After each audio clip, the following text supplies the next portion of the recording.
হয়েছে, তখন তার সাথে সম্পর্ক হবে রুহে ইনসানিয়াতের কোরআন। আর সেই রুহে ইনসানিয়াতের কথা বলে রব রূপে আমাকে আপনাকে চালাবে। হে জগতবাসী, আমার কথাগুলো শুনে আপনারা রাগান্বিত হবেন না। আমি যখন সূর্যের সামনে দাঁড়িয়েছি তখন আমার ছায়াটা দেখা যায়। ছায়া আছে বলেই তো আমার দেহ আছে, আর দেহ আছে বলেই তো আমার রূপে ইনসানিয়াত আছে।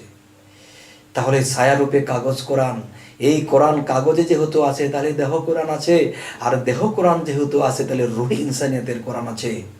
এই রুহে ইনসানিয়াতের সাথে যারা সম্পর্ক করেছে তারা ইহকাল পরকালের খবর পেয়েছে। একটা রুহু মানুষের দেহ থেকে মৃত্যুবরণ করলে এই রুহুটা বের হয়ে কোথায় যাইতেছে তারা দেখতে পায়।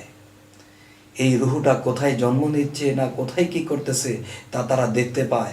তারা বলতে পারবে জন্ম জন্মান্তরের কথা, সে কি জন্ম নিচ্ছে নাকি আল্লাহর সাথে বিলীন হয়েছে, না দোজকবাসী হয়েছে নাকি বেহেস্তবাসী হয়েছে, তা তারা দেখতে পায়।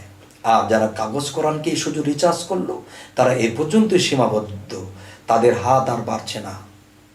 হে জগতবাসী, আমি আপনাদের কাছে এই কথাগুলো বলেছি, আপনারা কেউ রাগান্বিত হবেন না। আমার কথাটি ভক্তিপূর্ণ সালামের সাথে নেবেন, কেননা এই কথাগুলো কেটে দেবে এমন কোনো সাধু পুরুষ নেই, এই কথাগুলো কেটে দেবে এমন কোনো বৈষ্ণব নেই, এই পৃথিবীতে এমন কোনো আউলিয়া নেই যে এই কথাগুলো কেটে দেবে, বরঞ্চ মেনে নেবে।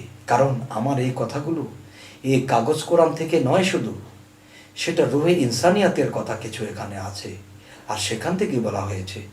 হে জগতবাসী, সকলকে আমি জানাইতেছি আমার এই কথাগুলো সুষ্ঠু জ্ঞানে বুঝে নেবেন, আমার উপর রাগ করবেন না। আজ এই কথাগুলো বলে রাখছি, সকলেই ভালো থাকবেন। আল্লাহ হাফিজ।